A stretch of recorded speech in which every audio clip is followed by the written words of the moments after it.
9.A230A. And this is the post MTA period where we're doing something different.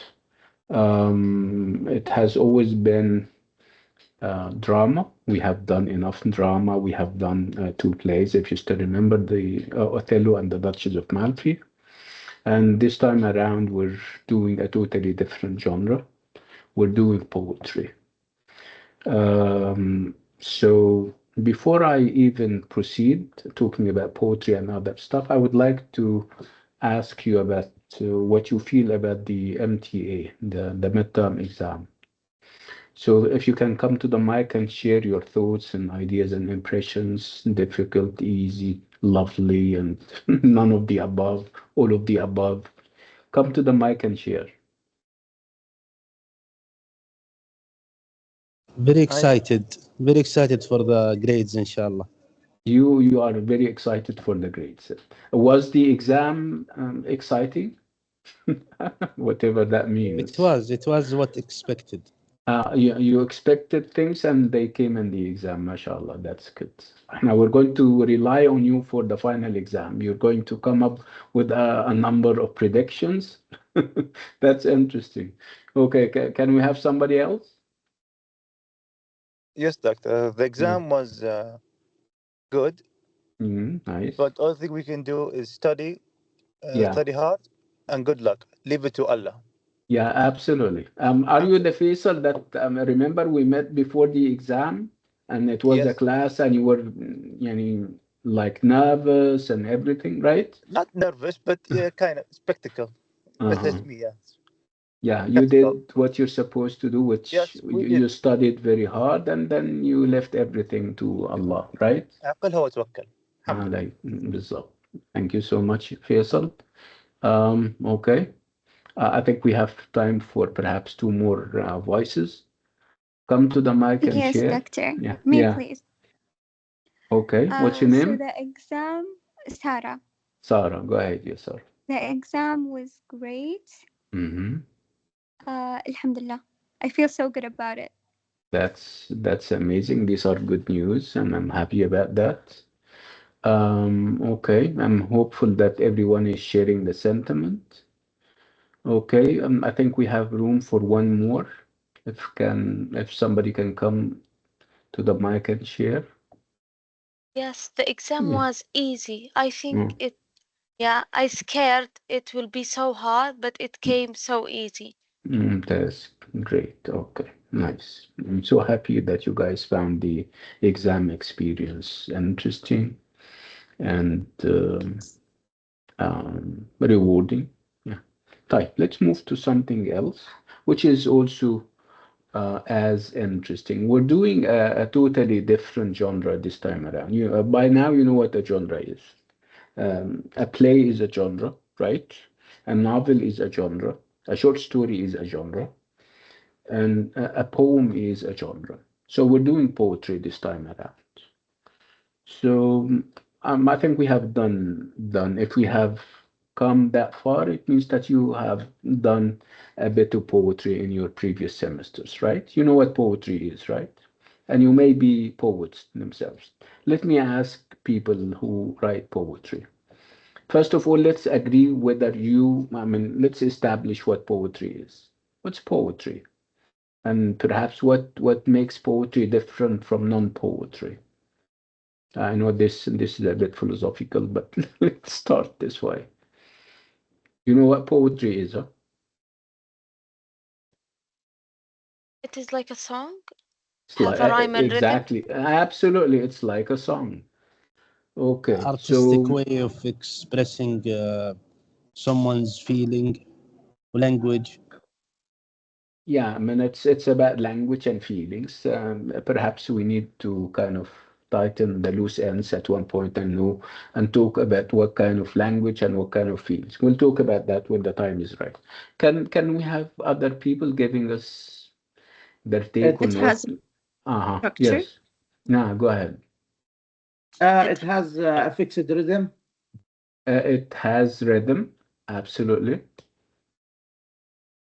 And I think the person who Also speak, the stanza. poet, Yeah, but the fact that it is divided, unlike the other genres, it is divided into stanzas. That's interesting.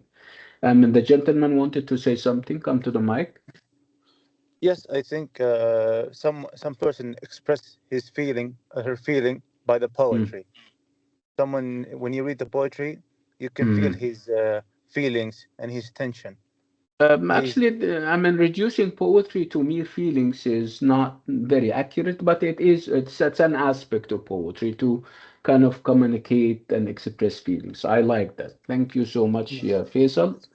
Okay, can It's you this the way. Sorry, yeah, can sorry. you It's the identify way. a poem? Yeah, go ahead, yeah, Faisal. Yeah. No, it's the way you communicate with the others Mm-hmm. and outside the world. If it's like a Mm. Shakespeare or Othello. Well, let me just tell you that Othello Okay. was written in poetry. Othello's, Okay. remember when we spoke about Othello's music? Remember Wilson Knight and what he said about it? This is perhaps something that we'll discuss on a more elevated level. Let's focus on the formal aspects of a poem. My question to you, can you identify a poem from afar? If you see a poem from afar, not reading, you're not reading yet. You're not reading the poem in order to decide whether it's about feelings or not, and then you come up with a conclusion with whether it's a poem. I'm focused now on the form, shakl. Can you tell whether Yes, what you're seeing is a poem or like a piece of a novel, a paragraph in a short story? Can you tell? And I'll show you something. I'll show you two pieces, and I would like you to tell me which of them is poetry and which of them is non-poetry. How about that? Let me share.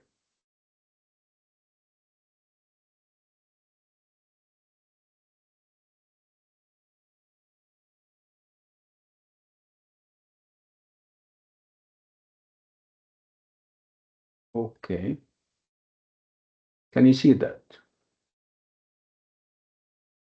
Can you Yes. tell whether this is a poem or perhaps something else? You No, don't have to read. Yeah, just tell me you're from it's afar. not Is poem. this a Not poem? a poem, this one. No, it's I not mean, a poem. your voice comes and goes. It fluctuates. Hmm. Come again. It's not a poem because it have a full I mean, sentence. your voice comes and goes. It's not very clear. It's not a poem. Hmm. You're saying more like it's not a paragraphs. what? More Like a like paragraph. paragraphs. Guys, there is something wrong with the voice. I mean, I don't know whether it's on your end or my end. Okay, can we try somebody else, a third person, other than the two that spoke and they have fluctuations in their voices? It's not a bomb. That's what they It's, said. yeah, that's interesting. It's not a poem. Yeah, I agree. Okay. Why not? It has no rhythm. Could be Has a short Uh, story because of the structure. yeah, the structure, the structure is obviously different from the one that you're familiar with when it comes to poems. Yeah, this is something. Somebody is saying that it doesn't has rhythm, and I have the feeling that the one who is talking about rhythm is confusing rhythm with rhyme. Do you mean the ending of the lines, or Yes, the Yes, ending. this is called rhyme, not rhythm? So with rhyme we talk vertically, and with rhythm we talk horizontally. Okay, what do you think of this? this is a poem. This is a poem. yes. See, you can automatically identify it. Why is that? What's the difference? What's the The difference? style of poem is The, different. the style is different. Can you Uh, tell? Can you there is a tell from? figurative of a speech inside. Yeah, I'm not sure that you have, yeah, gathered that very quickly, but it's true that there has to be a set of figures of speech. And again, I'm not focused on meaning yet. I'm focused on the form.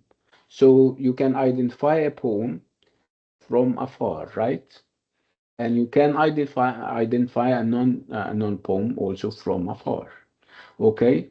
Can you make a number of observations based on what you see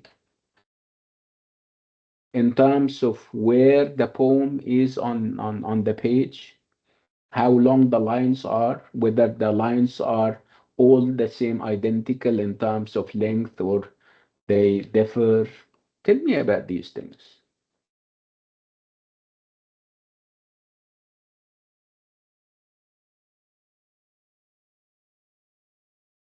Obviously, with this is what? This is prose, right? This is prose, and it Uh, can be a piece of, it can be paragraphs in a novel, right? Short stories, essays, and articles, right? Okay. So what do you notice about the lines? Are they long or short? long. It's Long. a long. Long. Look at the lines in a poem. It's a Shorter. short. Yeah, Shorter. shorter. I mean, shorter, right? Okay. What else? So we're moving on in prose in prose things. Please mute your mics. Mute your mic. So when we talk about paragraphs in a novel or on an article, we're moving from one margin to another, right? Do we have that with poetry? Are we moving from one margin to another? The margins are obviously very far away, right? You are quite in the middle of the page, right? Yes. Again, you don't have this consistency when it comes to lines. Obviously, one of them is long and the other is not too long, and right. And again, look at the end, or perhaps listen to the, I mean, read it and listen to the ending. There is always going to be what? And this is something that somebody said, and obviously he said rhythm when Reem. he, yeah, yeah, rhyme. Reem Yeah, right. is one of our friends. And I think we have a Reem here in class, right? So we have rhyme, grow, snow, right? They rhyme together, obviously. Rhyme like Ground, similar sound. sounding, right? Like Yes, words that have absolutely. similar sounds. Yeah, listen to me, listen to me. Grow, snow. See this. I mean, obviously the sound gets repeated, right? Ground, sound, rain again, right? Trees. Okay, that's interesting. Okay, so let me ask you about, are you poetic in any way? Do you write poetry? Do you sometimes catch yourself write poetry? Are you poets, even if you don't publish? You don't have to publish to be a poet, by the way. Hmm. It doesn't have to be English, by the way. Yeah, yeah, yeah, nice. Nice. Okay. What's your name? Batul. Arabic or English, Batul? You used to write in Arabic or in English? You said that you used to write poetry. Nice, interesting. MashaAllah, MashaAllah. And you're saying that he publishes, I mean, poetry? Yeah, we can, I mean, give him my details, and I can always help him. Yeah, inshallah. Thank you. Anybody else? Any poetic talents in class? Yes, Yeah. I loved and digest the Arabic poetry, but I couldn't digest the Western poetry, especially Kafka and stuff like. I didn't understand it. It doesn't resonate with me, you know.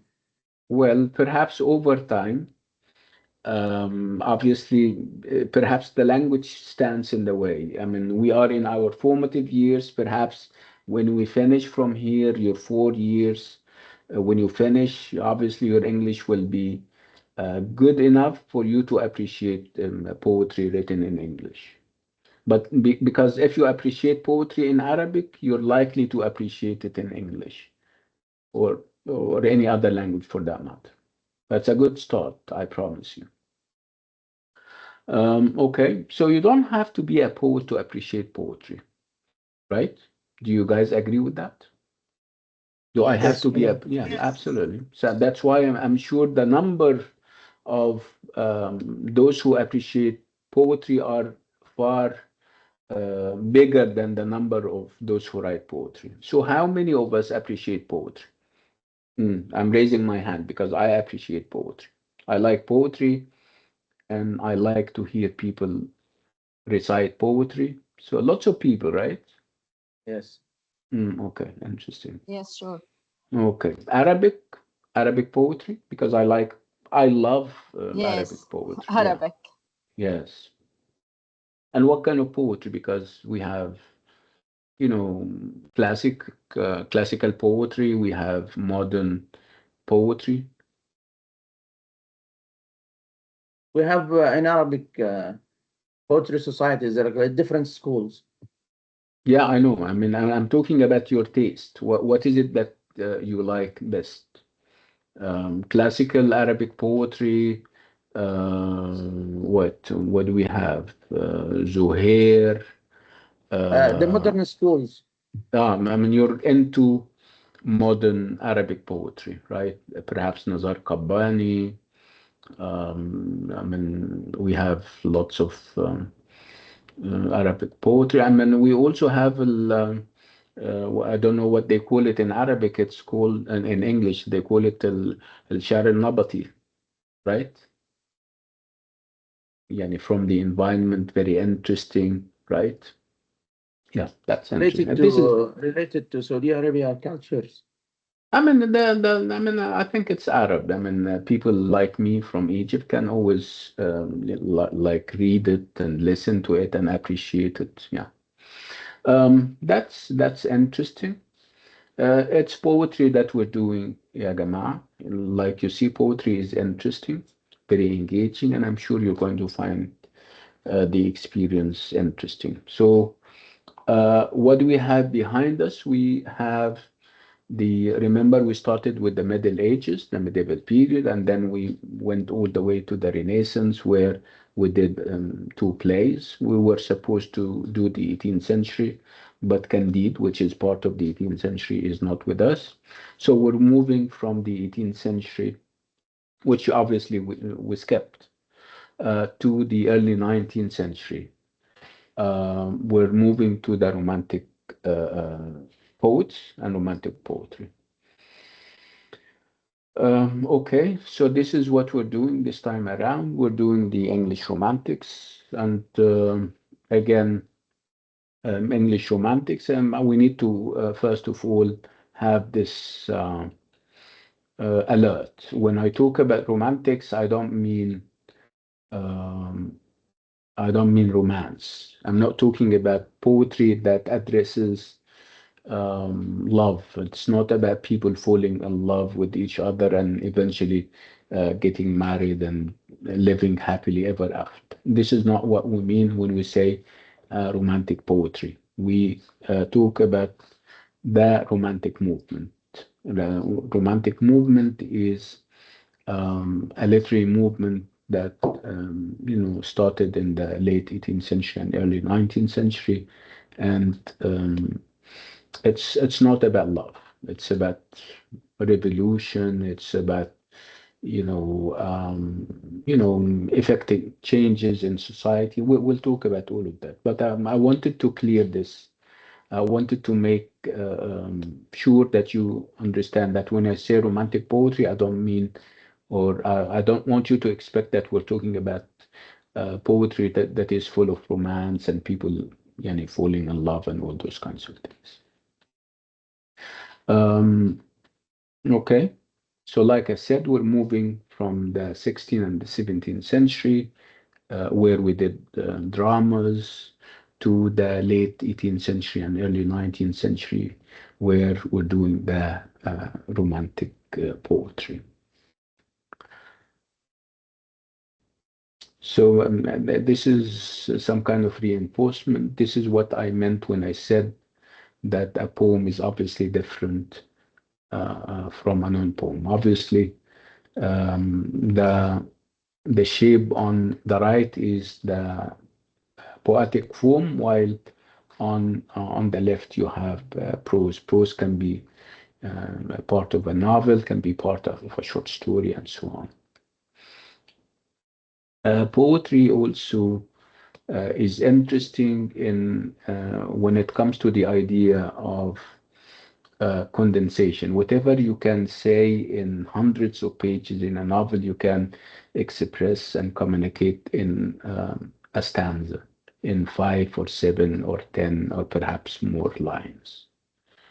Okay, so this is perhaps the genius of poetry and of poets, the fact that they are very concise, and poetry is about compactness. Again, it's choosing the right word and choosing the right expression, the right image. They can capture whatever other people are trying to capture in pages upon pages.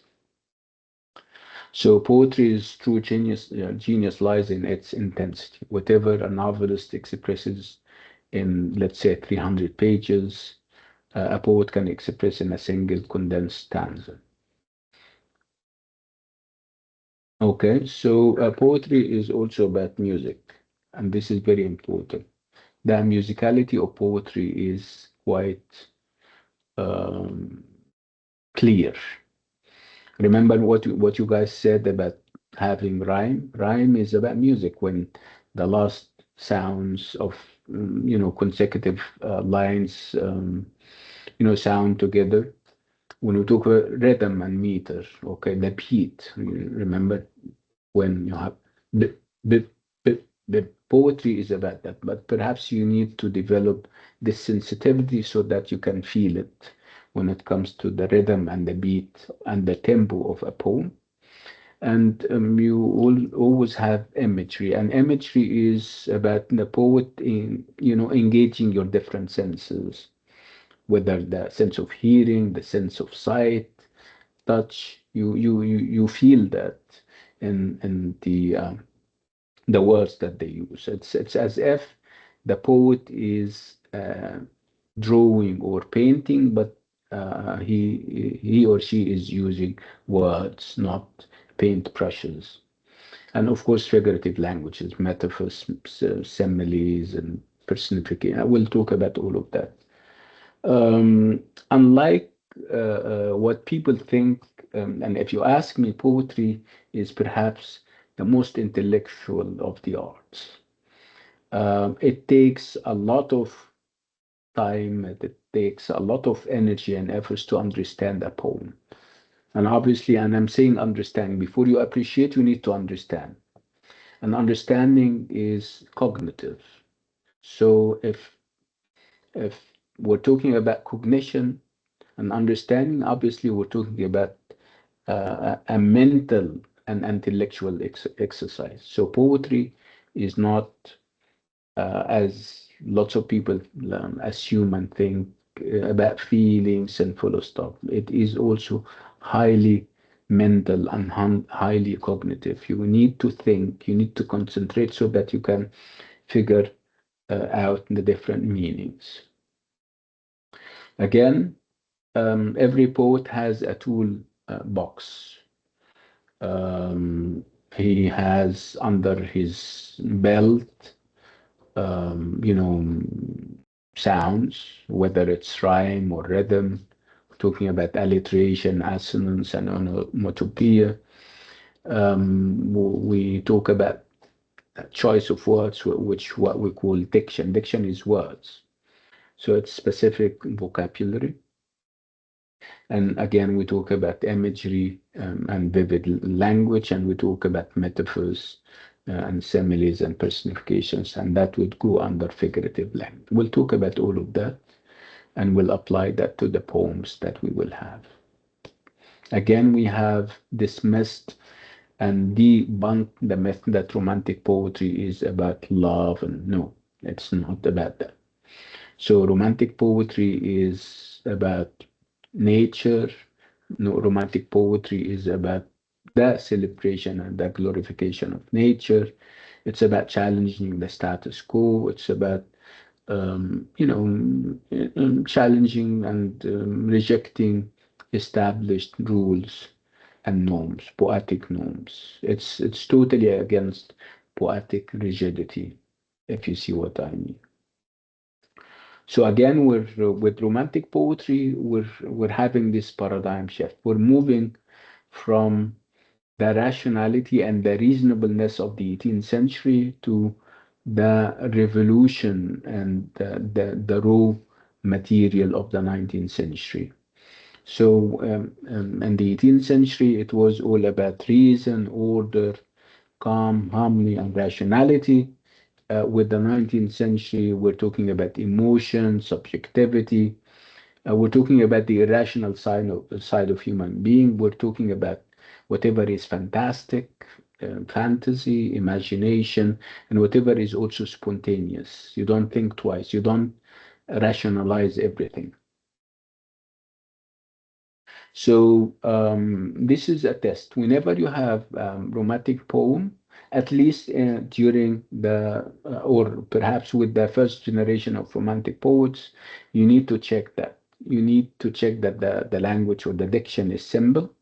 You need to see whether there is this element of nature in it, glorification of nature, whether there are emotions and imagination involved, and the breakaway from the city and its artificiality.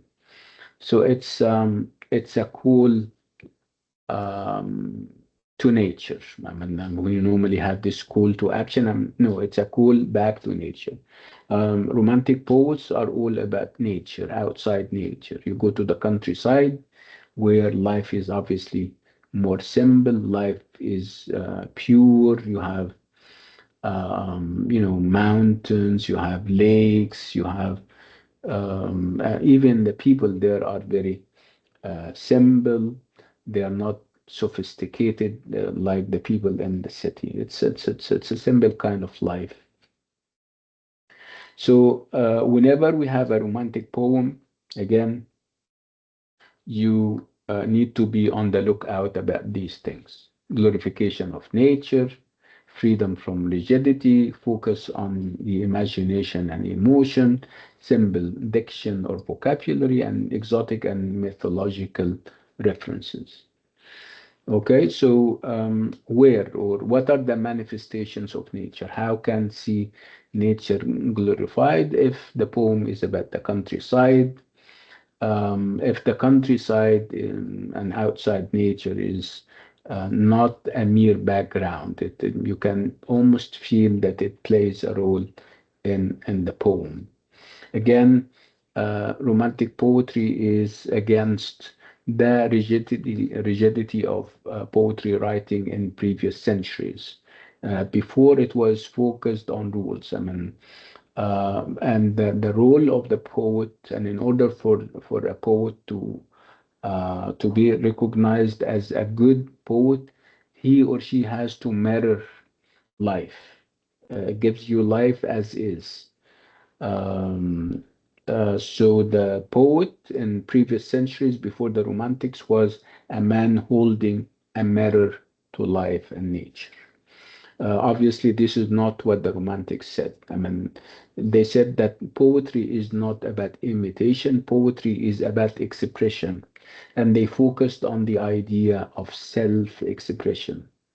And with self expressions, you talk about your feelings, you talk about your reaction to stuff, your engagement with life, with nature, and everything in between. Again, there is this measure of the imagination. We talk about the poet taking us on rides where obviously There are no limits to how far a poet can go with his imagination. Again, emotions are very important in romantic poetry. Again, we're stressing the fact that unlike previous centuries where there was very specialized kind of diction or language, the language of poetry in the romantic era is very simple. They are using honest, unfiltered language, the language of everyday people. And again, they have this measure of the exotic and the mythological in their poetry, especially when we talk about the second generation of romantic poets. Okay, so these are things that you need to again be on the lookout about when it comes to romantic poetry. So, core tenets of the romantic vision. How do romantic poets see themselves? Again, one thing they believe is happening is that nature is a teacher and they are learning from it. So nature has this edifying and this educational role. So unlike perhaps previous centuries where obviously people or men or human beings felt that they are um, masters over the universe, over nature. They domesticate animals and they do this and that. No, the Romantics said no. It's about time that human beings had this humility to them, sense of humility. They have to know that nature is an open book, and obviously, with a book, if you listen hard enough and close enough, you can learn a lot of things. You can learn from the different elements of nature. You can learn from the singing of birds, from the harmony between animals, assuming that they are harmonious, of course. And also, you need to always remember that back in nature, you don't have the sophistication of city life. Life is simple. People in the countryside where nature is are not corrupt. They are very, I wouldn't say simple-minded because it would give negative associations. And so again, edifying nature is a teacher. Again, there is this focus on whatever is subjective, whatever is about passions and the internal psychological struggles of people. They again, there is this idea of whatever is exotic, whatever is weird. So they have this fascination with the remote, the mysterious, the medieval, and even the monstrous or occult. At one point, the Romantic poet would think of himself as a prophet, a man with a mission, and the fact that he was meant to come to the world so that he can spread ideas and spread ideas about love and peace and understanding. The romantic poet is visionary. He has a vision and he tries to transcend traditional formal rules to speak spiritual truth. So again, when we talk about the romantic poetry, we talk about two or perhaps three generations. So we have what we call the pre-romantic poets, people like William Blake, late 18th century. We have the first generation romantic poets, almost the same time. We have people like William Wordsworth and Samuel Taylor Coleridge and others. And we have the second generation of romantic poets, where we have people like John Keats and Lord Byron and Shelley. Unfortunately, we will not have enough time to perhaps do the pre-romantic or the second generation. We're focused mainly on the first generation of Romantic poets. We're focused primarily on William Wordsworth and his poetry. And then we move and do also we have um, a novel, and it's a romantic novel called Frankenstein. I think it's all over the place, and lots of people are familiar with it. We'll talk about that when the time is right. Again, so those are the romantic poets. We said we had the pre-romantics before the romantics. People like William Blake. We have the first generation, people like William Wordsworth and Samuel Taylor Coleridge, and the second generation has people like Lord Byron, Percy Shelley, and John Keats. Our focus this time around is on William Wordsworth. So when I say William Wordsworth, does the name ring any bells? Have you heard of the name at any point? William Wordsworth? Do you know who William Wordsworth is? It's fine. If you don't know, that's fine. Okay. So perhaps you heard me say like a couple of minutes ago that William Wordsworth is a romantic poet. And in order to situate him among the romantic poets, he is a first generation romantic poet. So if you're not familiar with the man, perhaps you're familiar with his work. Have you ever heard of the Daffodils, the poem The Daffodils? I wandered lonely as a cloud. Ever? I No. No, that's fine. That's fine. Okay. So how how popular and how um, is Wordsworth like a classic, and how is he known? William Wordsworth is known as the poet of nature. So he talks a lot about nature. And let me make this distinction because this is very important between perhaps if we have different types of nature. By nature, I mean the nature of the countryside. I mean Dira. You're familiar with the Dira, right? You guys, some of us have the Diras, and this is, yeah, perhaps at the end of the week you'll go back to El Dira, right? What's the difference between El Dira and where you live? If you live in Riyadh, if you live here with me in Jeddah or in Dammam, what's the difference? A big city and like there's the difference. And Hmm. Riyadh, Jeddah, whatever, those are like big cities. But like Yeah, Adira is much more nature. smaller. yeah. So obviously, And nature is where, and I mean, if I talk about pure definitely symbol, in the mm, countryside and like yes, Adira and stuff. yeah, very good, yes. Are you into this? I mean, I know some people are born in the city and they love the city. Would you welcome? I mean, if let's let's have this thought experiment where the university is conducting or is organizing a tour or a trip to Aldira. Would you join? Would you come with us? Of course. Okay, so why? Why? What is so interesting about Aldira? Something that you're missing in the city where you live. I think we're It's all so quiet. It's peaceful. yeah, Um, peaceful, quiet. the weather, the Hmm. air is fresher there. Nice, interesting. See, lots of things, right?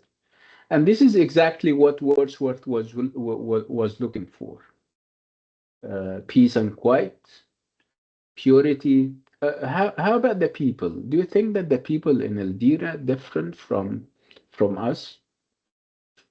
They are much happier, I guess. Yeah, I think they are happier. Yeah, because they are in close proximity to nature. Excellent, right? And they don't have the sophistication of people in the city. I mean, pursuing dreams and careers, and juggling tasks, wanting to do this and that, right? I think at least people in the past, I'm not talking about, perhaps it has become very competitive for everyone, right? Yes, So, people in Actually, in the my countryside. case, sorry, yeah. sorry, continue. People in the countryside have a lot of time, to think about themselves, about the things around them. But people in the city, I think they are in rush. Yeah, very busy, right? Mhm. Would you, if you have a job offer in the countryside, would you go for it?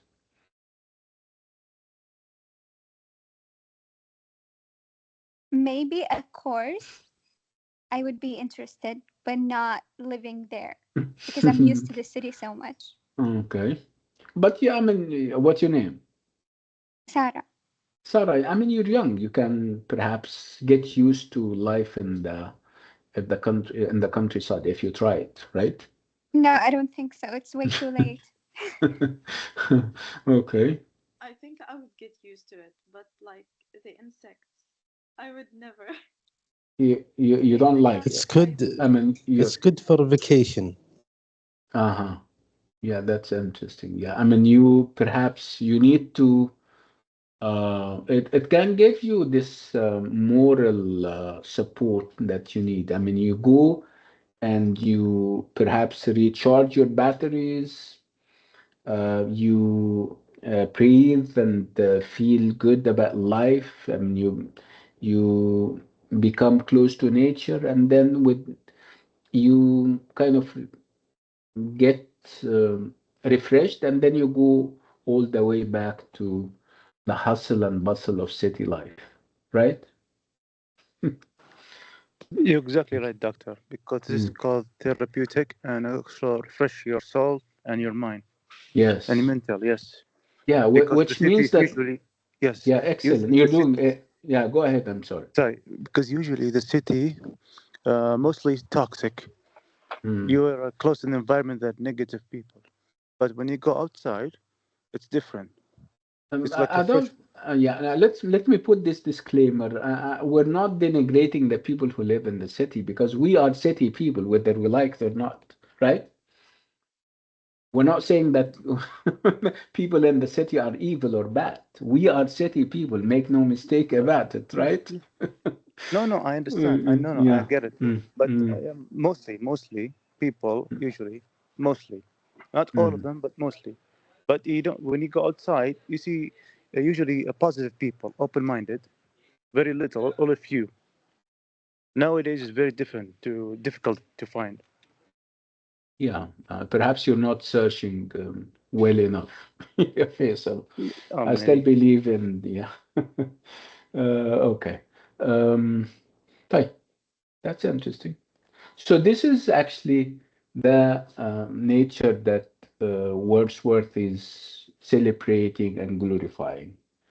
So William Wordsworth is a pioneer of the first generation of Romantics. He rejected the hustle and bustle of city life for the deep countryside. He believed in rural farmers. He believes that they were the purest of humans due to their daily proximity to uncorrupted land. Again, when you go to nature like him, you seek fresh air, pure water, and simplicity to fuel your creative spirit. And then you go, perhaps, go back more energized than ever, and you can face up to the sad realities of city life, if you like. So again, we're talking about the poet of nature, and this is not none other than William Wordsworth. The title of the chapter that we're doing is called A Poet in a Landscape. And obviously, this is very significant. We're talking about a landscape. And what you're seeing in front of your eyes is obviously a landscape, right? And obviously, perhaps a landscape is another meaning or another word for nature. Um, Um, about Wordsworth himself, yeah, Wordsworth used to live in the city just like us. He spent a substantial part of his life in the city, and at one point he decides to leave everything behind and go and live in the countryside. But he has this obsession with him not being accepted by people in the countryside. And this is going to be seen and felt in most of his poetry. Yeah, it is true that he now lives in the countryside, but he's not sure that he is welcome over there. So, He feels to be an outsider. yeah, he has this overwhelming feeling of being an outsider. Yeah, that's true. So again, William Wordsworth is a pioneer and a central father figure of the English Romantic movement. He left the busy, corrupt city behind to reside in the purity and solitude of the untamed countryside. And he believed, he has always held that the poet is a supremely free individual, a visionary guided by imagination rather than formal rules. Again, he has a complete philosophy when it comes to the countryside. And by the way, the countryside here means nature, like we said. So are we talking about what kind of nature? Are we talking about the garden or the jungle when we talk about the countryside and when we talk about its purity? What are the associations of a garden and what are the associations of a jungle? What's the difference, if any? And obviously, the two of them are about plants, about flowers, about animals. No, no, we don't have animals in gardens, obviously, right? What do they have in common? Gardens and jungles. Greenery. Yeah, the fact that they are Greenery, yeah. yeah, yeah, greenery. And what's the difference, if Jungle, any? Yeah, when the What's The animal differences? I'm not sure I'm the connecting with jungle that. is more mysterious and Yeah. dangerous, lurking around you anywhere. Okay. Mhm. And I'm sorry, which? When we talk about the garden, which of them has this human element to it? The The garden. countryside. garden, garden side. I'm not talking about the countryside, and I'm talking about the jungle and the garden. Which of them has a human element to it? The garden, The The garden. garden. The definitely. The yeah, garden needs what? I mean, if we talk about a garden, we have a gardener, right? Somebody who trims, somebody who cuts, somebody who makes sure that the garden looks beautiful, right? Controlled man Yeah, it's nature. control. Yeah, more or less controlled. But Yeah. look at the jungle. Do we have human beings? No, it's not. Untouched nature. no, Yes, okay. So Quiet, quiet and free. yes, according to me and according to Wordsworth, this is better. The jungle is unmolested by human beings because there is this philosophy that human beings corrupts anything. I mean, they mess with everything. Do you agree with this? That human beings are corrupt by nature and whatever they lay their hand on, they just corrupt and spoil? I mean, not necessarily, but sometimes it's better if humans left things the way that they are without like Yes. touching it, without doing anything to it. Yeah, this is exactly what Words is saying. He says perhaps, yeah, now perhaps he was relying on history and stuff, that whenever human beings, kind of, um, do something with nature, they normally, perhaps they are well-meaning, but things spiral out of control or something. I'm trying to give human beings the benefit of the doubt, but obviously Wordsworth didn't. Perhaps he has negative views of human beings. He believes that, I mean, they corrupt things. They when they mess with things, they just mess with them. So that's why he opted for the countryside, for the jungle, not the garden. For all the beauty of the garden. It's controlled. It's not spontaneous, right? It's artificial even. حاجة صناعية كده. What do you think? Would you, and again, this may differ. If we have two tickets, one ticket is to, let's say, Dubai, and the other is to Al Baha or Gizan, where nature is. You know, I'm sure lots of people are going to to take the ticket to Dubai, right? I think he doesn't like I human to mean, put order. I'm saying Dubai is an example of a beautiful garden, and perhaps Al Baha or Al Jizan or Al Dira More is an natural. example, yeah, more natural, right? You didn't answer me. Would you go to Dubai or Jizan and Baha and No, other very I beautiful like places? nature. Yeah, Nature. that's interesting. Yeah. Yeah. Okay. So make sure you write your name, huh? Okay. Let's move on.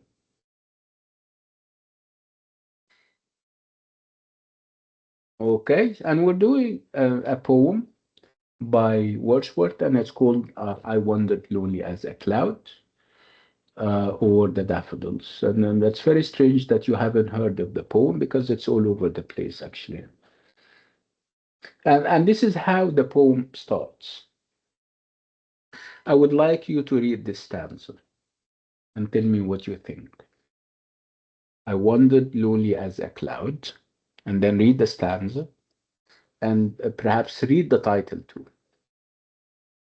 I'm not going to tell you what I want from you. Just read the stanza and tell me what you make of it.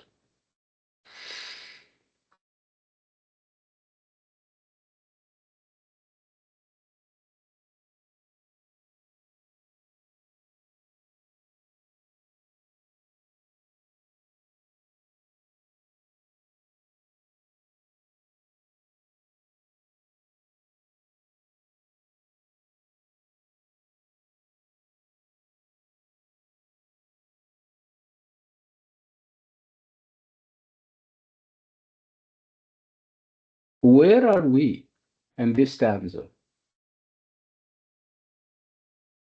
Are we in the city?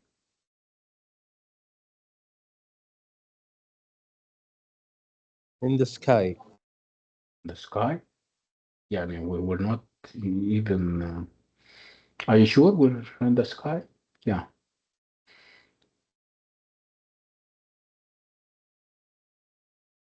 I mean, even the sky is located somewhere. The sky of Jizan, the sky of Jeddah, the sky of Riyadh, right?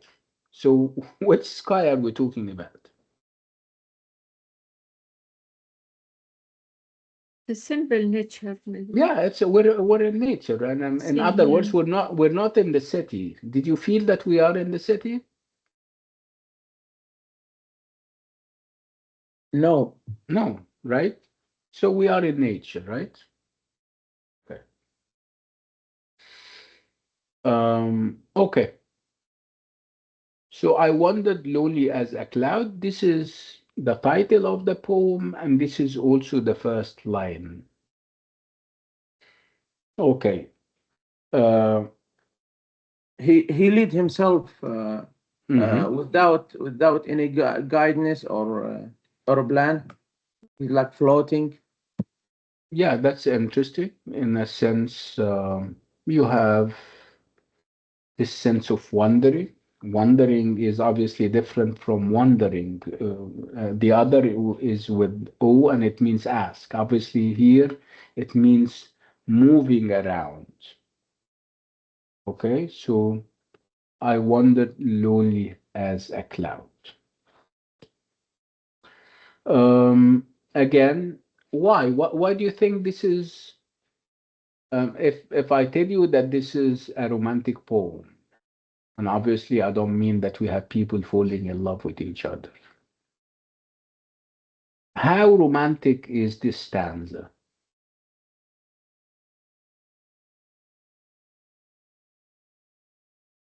Speak about nature.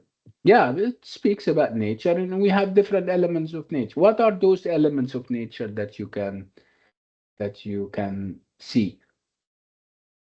Vales and Deep, hills. deeply Vale, romantic. yeah, yeah, vales and hills, right? Yes, the folder. Yeah, daffodils. And even the idea of wandering, this is something that you may not be able to do in the city because it's because of the traffic, the heavy traffic, because of the pollution. So wandering unfettered without any restrictions is something that you can do in the countryside in nature, but you cannot do in the city. What other elements do we have? Clouds, and obviously clouds is also part of nature. It's a free element. Yeah. Uh, if I give you those who are artistic, who can paint, can you paint a picture of that? If I'm giving you this and I'm telling you, like, give us a picture, paint a picture of this. So who of us is artistic, can paint? Paint his poetry. What is he saying? No, I'm saying, I mean, are you a painter? Do you paint? Do you sometimes is it your hobby to paint, to draw? Yes. That's interesting. What's your name? That's what. Batul. Batul. So do you have enough from this stanza that can allow you to paint a picture? I'll show you the. Do you think this can be a picture? Yes. A picture of what? A picture of Yeah. Mm, the clouds with the mm, clouds mm. underneath it, Uh, and w- maybe a w- road of golden yeah, daffodils.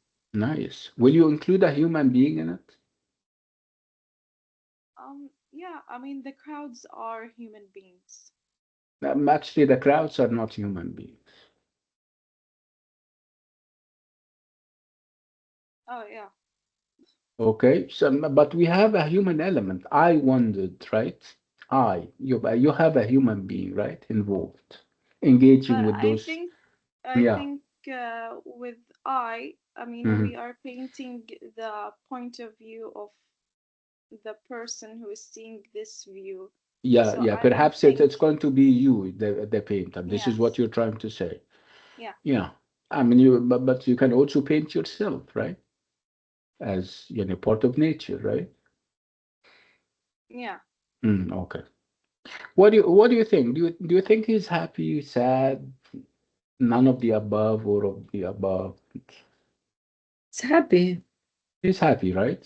Yeah. It's very, Okay. Uh, I think it's sad and feel for Perhaps his it depends on what he means by lonely. So perhaps when you look at the word lonely up in our modern dictionaries, lonely would be if you're doing something. If you're lonely, it means that there is this feeling of sadness, of isolation, right? Okay, but yes. He's obviously, remember the flower. yeah, but romantic poets have Maybe their own lexicon or dictionary where the word lonely means alone, on my own. So reread it with this new insight that the word lonely means on my own or alone. So we're removing this element of sadness and separation from it, or perhaps reclusiveness. So I wandered on my own, alone, as a cloud. He's emotionally away from the world, in isolation. No, no, no, I don't want, and I'm trying to remove this idea of isolation from it. I'm trying to remove those feelings of sadness that you may associate with lonely. And I am telling you that romantics revel and they feel very happy if they are alone. They revel in what we call solitude, being on your own, refraining to yourself. And actually, it's a feeling that so many people share. And myself, I mean, whenever I am on my own, lonely in the romantic sense, I feel very happy. Do you guys share the sentiment? How many of us like to be on their own for long stretches of time? Me. Me, doctor. Okay. A lot of us. So, well, we're going to make like a club. Should we call it the Club of the Lonely? What do you think? Or the Lonely Club? Absolutely. Okay. So I wandered lonely as a cloud. What is interesting about a cloud of all the other elements of nature to for him to liken himself to a cloud? What is so interesting about a cloud? What is so, perhaps unique um, about a cloud?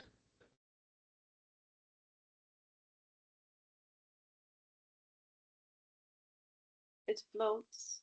It It's what? floats and it is light. It's light. Very good. Yeah. And where is it? Where are clouds? In the sky. Yeah, high in the sky. Yeah. And you associate the sky with what? What other elements of nature do we have in the sky? Freedom. Freedom I and mean, obviously, imagination. All tell me it's birds, right? And then with birds come the idea of freedom, right? mm, So birds, elements, another element of nature. So where obviously flying is interesting, right? yes. Would you have liked to have wings and you fly like me? It was the human dream. Yeah, okay. Yeah. And that's interesting. Yeah. So flying is, like you guys said, is about freedom. You don't have fetters, you don't have chains. Flying is about moving seamlessly, perhaps from one place to another. You don't need a visa. If you can fly, I think you can move from one country to another without a visa and visa restrictions, right? Is it a good feeling? Yes. Absolutely good, right? Yes, Okay. sure. So it's only as you can see, he's comparing himself to elements of nature. Obviously, he is putting nature on a pedestal, and he is getting inspired by it. See how educational and what how edifying nature is. معلم. Nature can teach you lots of things, right? So you need to remember that he said that he was on his own, right? So what happens if over time we discover that he was not on his own? Would we accuse him of lying? No, because poets, even if they are in a crowd, they feel that they are on their own. مجانين. The poets are like that, صح؟ It's ولا something إيه؟ of their personality. Yeah, yes, yes. So في حاجة اسمها الصدق الشعري. And I wouldn't accuse him of being a liar or deceitful because this is what they feel. They can be among people, but they feel on their own. Okay. So we're now deconstructing the whole experience. Again, talk about wandering and lonely. So obviously, wandering would mean open space and freedom. You cannot wander in a crowded, busy city with traffic because it requires With wandering, it would require unfitted, vast landscapes of the countryside. And then you have the word lonely, and like I said, lonely at one point would mean on their own. And this is a quality and this is a characteristic and a feature of the Romantics. The fact that they love solitude. Solitude means on your own. So solitude is not sadness, it is a chosen positive state of mind. So to be lonely, according to the Romantics, is to be unfettered by the engagements, problems, and corruptions of the masses, leaving the mind free to contemplate the universe. And again, as a cloud. So obviously, when moving up, you have this idea. I mean, always we associate moving up with elevation, with sublimity, with nobleness, right? So the poet associates himself directly with an element of nature. So, and obviously, you're not missing the symbolism here when we talk about clouds. So a cloud exists high above the earth, silently observing the landscape below. It moves completely freely, entirely untouched and molested by human society, representing the ultimate freedom that nature affords the solitary individual. Okay?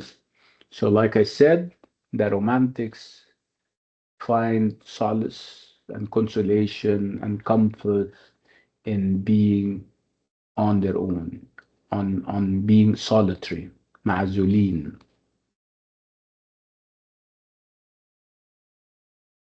That's high imagination.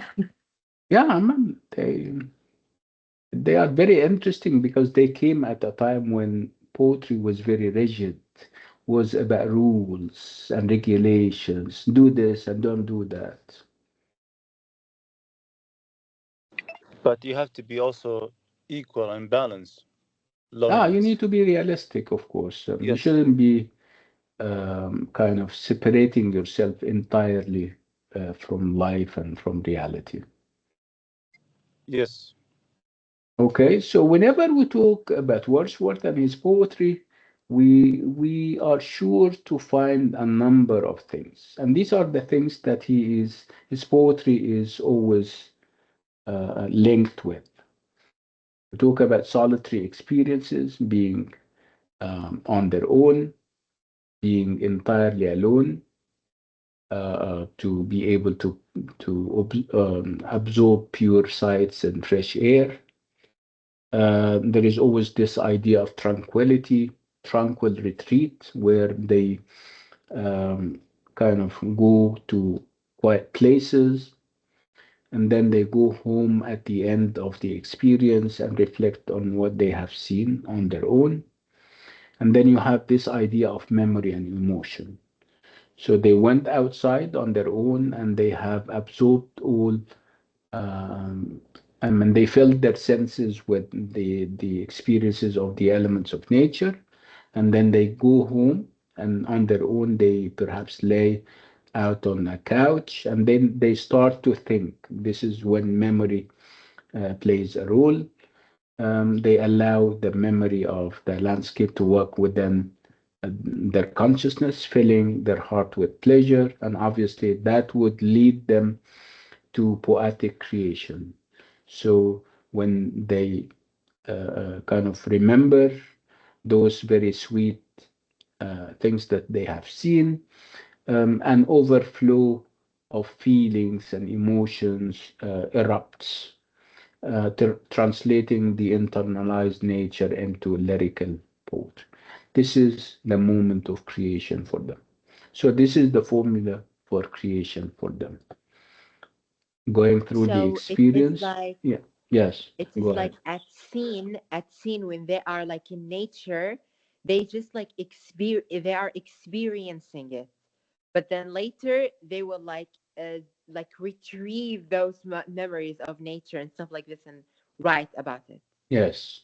And what is interesting about them is that they they have first hand knowledge and experience with nature. Poets before them depended on books. They read lots of books and then they started to write poetry as inspired by their books. But for the Romantics, their biggest book is the book of nature. It's experiencing things firsthand. Okay, so you experience things firsthand in outside nature. Of course, you're alone, and then you go back home and you sit down or perhaps lie down and you start to remember those and recollect those happy sensations that you felt from the experience, and then that prompts you to write poetry about the whole experience.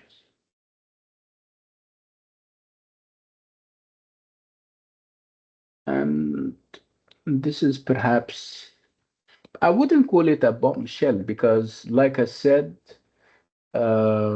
romantics have their own version of truth. If they say that they were alone and we come to know that they were not alone, it doesn't mean that they are lying, but perhaps they were among people, but they felt on their own. And this is what is happening with Wordsworth and the poem. The poem, I Wandered Lonely as a Cloud, because we came to discover that he wasn't alone. He had his sister Dorothy with him, and she also was affected by the whole experience, and she wrote in her diary about the experience. So the poet says I, but it does not necessarily mean that everybody is sharing this I with him. Actually, Dorothy, when we looked at her diary, we got to know that it wasn't only Wordsworth. It was Wordsworth and Dorothy and perhaps lots of other people. So he says, I wandered lonely as a cloud. But when we looked at the diary, we saw the word we. So this is her actual prose journal detailing the exact same walk. When we read the poem against the historical context of Dorothy's diary, a stark contrast emerges. The ultimate solitary poetic journey of the poet was actually a collaborative shared walk. So it wasn't only himself and by himself in nature, it was also Dorothy and perhaps other people. And this is a comparison between the two, what his version of the experience and her version of the experience. So you need to remember that he wrote in poetry and she wrote in prose. You need to remember that he was a man and she was a woman. You need to remember that he was a public figure, a poet, and she was a private person. Okay, so let's look at Dorothy's prose journal or diary. The format, this is a private diary or a set of private diary entries. The focus is obviously factual. She was talking about everyday experiences, and she gave unranked everyday details and observations, and she was obviously sharing reality as is. So it is a shared collaborative experience. The same experience with William Wordsworth is obviously different because he is a poet and what he came out with is a poem. So obviously he published his poem and it became public, not private. The focus was on the dramatization of the poet's inner emotional landscape. And obviously, he deliberately altered the experience to portray a solitary act of supreme creative genius.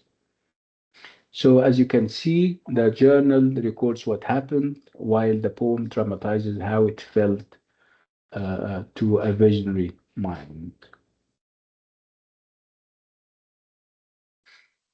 Um, so, obviously, There is a lot that we're going to learn, and obviously this is not going to be our only any class on them. We have a lot to talk more about the romantics and their different characteristics as expressed and communicated uh, in their poet.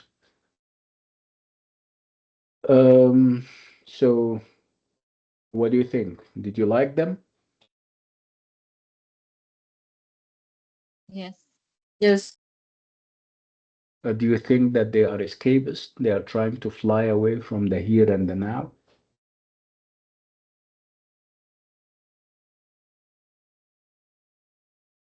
Escape from their real life.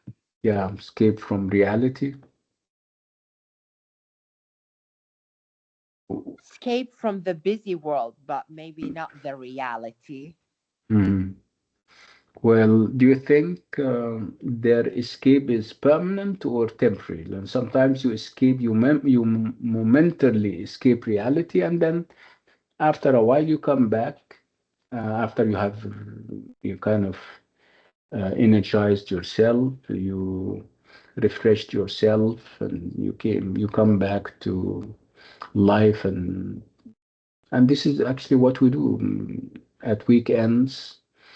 This is what we do when we travel for a while and then come back, right? We try to uh, perhaps what what do they say? Recharge your batteries. They escape from pain as well. Yeah, yeah, yeah. The pain, by the way, can come in different forms and shapes. The pain can also be existential pain, where obviously you're asking very big questions, very philosophical ones about life and reality, right? It is like Or emotional healing for them. Yeah, yeah, and it can also heal them, can soothe them.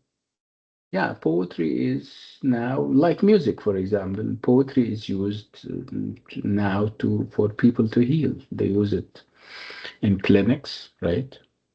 But for some degree, doctor, it is not spontaneous. Um, what do you mean? Uh, like they when they like rewrite their emotions, they like editing a lot. Create they're like very careful with their words. It's not spontaneous. It's not random. Yeah, sometimes, yeah, because there are stages in when you write poetry, and this is what T.S. Eliot said at one point that during the moments of creation, this is more like an inspiration coming. You cannot stop it. You cannot think about it. You just allow it to descend on you. So at this time, you want the inspiration to come and you capture it on the page. You don't interfere. You don't edit yet. And then after that comes the second stage, where after you have something, you have material on the page, you start to edit. Okay, so you are quite unconscious during the first stage because you're almost possessed, and then the second time you kind of woke up to your senses, you're conscious, and you start to edit. And this word is not quite the word that I wanted. I mean, you start to edit stuff. Yeah, this is so how poetry and pretty much all the other creative things happen. Unless it doctor, happens, yeah, go ahead. sorry. Um, do you think is any related if it's religious comes apart, comes to play? Maybe because of the religious atheism, because usually atheism they just go away. They can't face the truth or fact.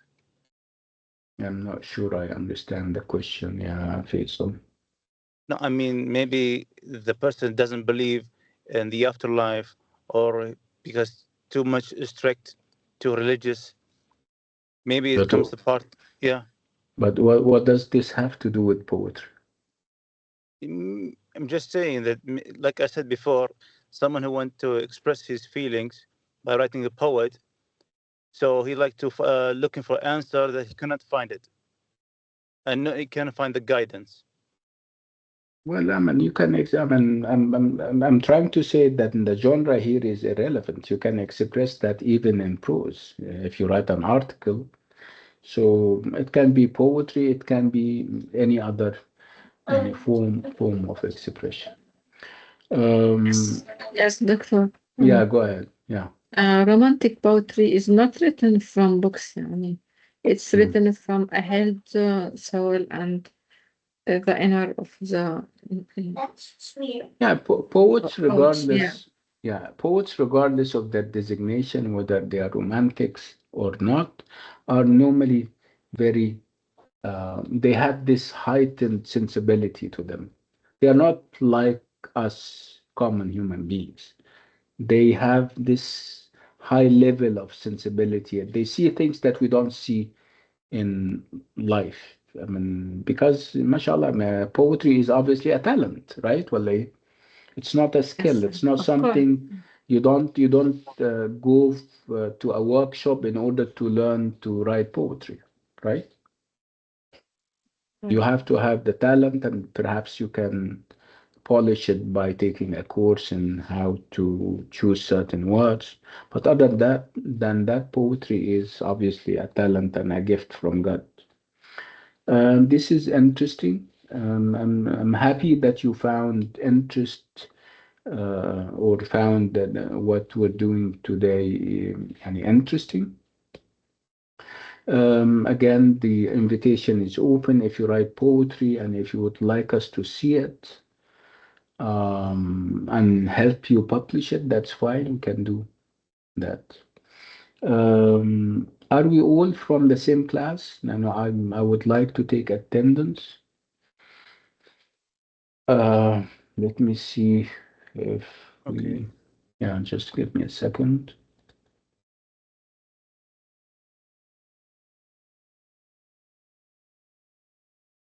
I think most of us are from 1302, right? Yes. Yes. Okay. Yes, doctor. Yes. Doctor, I am from another section. Then that's fine. That's fine. No problem. Okay. So, doctor, there is any barcode? We scan barcodes Yeah, over and there. this is what I'm looking for actually. But it's for some reason it says blocked, whatever that means. Wait, let me try something else. You can take screenshot and put it, and maybe it works. Yeah, and this is what I'm trying to do. Generate. But yeah, go ahead. Yeah, no, I'm not sharing. I'm sorry. Yeah, I think I was told that it has to be very quick.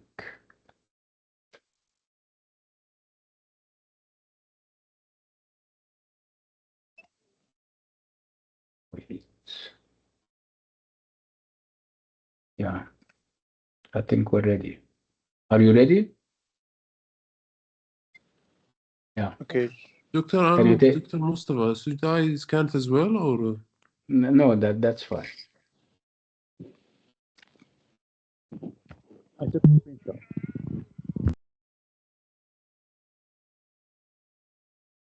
It says refresh every 5 seconds.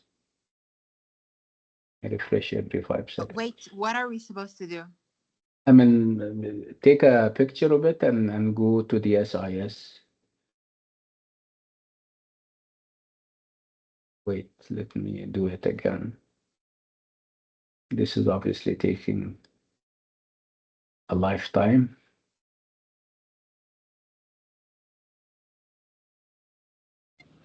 Yeah, word generating. Yeah, can you do it? Yeah, yell.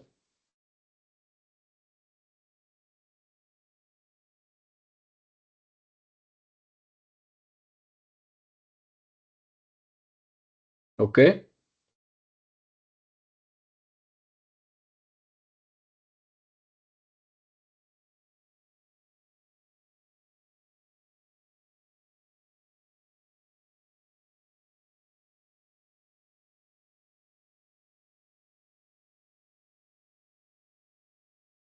Okay.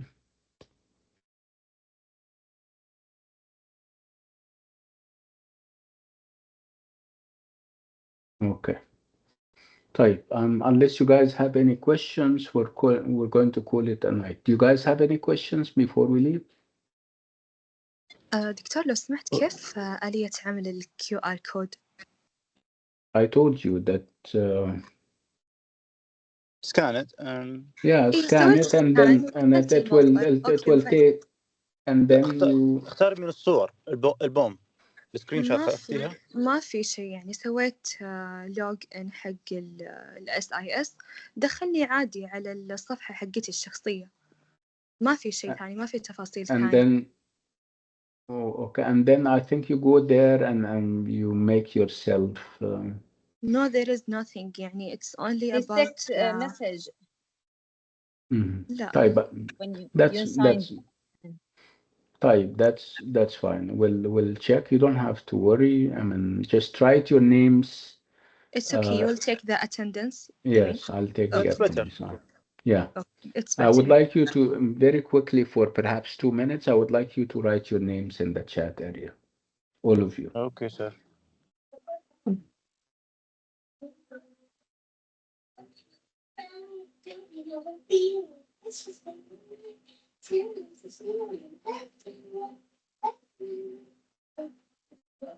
Yes, doctor. Yeah, you did that, right? I think what is today? Today is Tuesday. Tuesday. Because this is our last week, right? Before the vacation.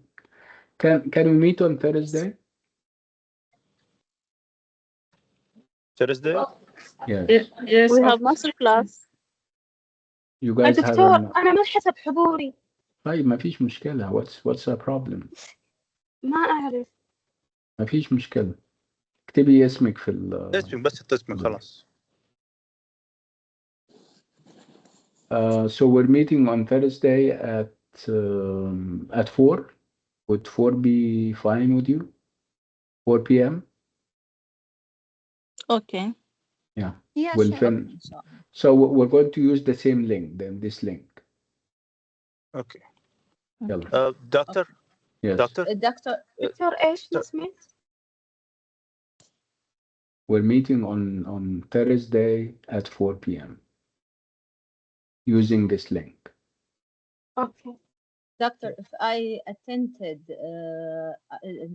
write my name in the chat area or not? Yeah, that's fine. Yeah, write it in. No problem. خلاص تجدلوا. Doctor, sorry. Doctor? Yeah. Do you have rain in Jeddah? Do I have what? No, we don't have any rains yet. MashaAllah. But I have been here for the past 9 hours. I don't know, perhaps there are rains. No, I'm kidding. غرقان الرياض والله. خير, الأمطار حاجة كويسة فيصل. جميل يعني ربنا يحفظكم كده ويعني استمتعوا بالجو, يعني جو الشتاء أحسن من الجو الحر. طيب يا جماعة, يلا نشوفكم على خير إن شاء يعطيك الله. العافية دكتور. مع السلامة. السلام عليكم. باي باي. بأمان الله دكتور. مع السلامة. Thank you so much, doctor.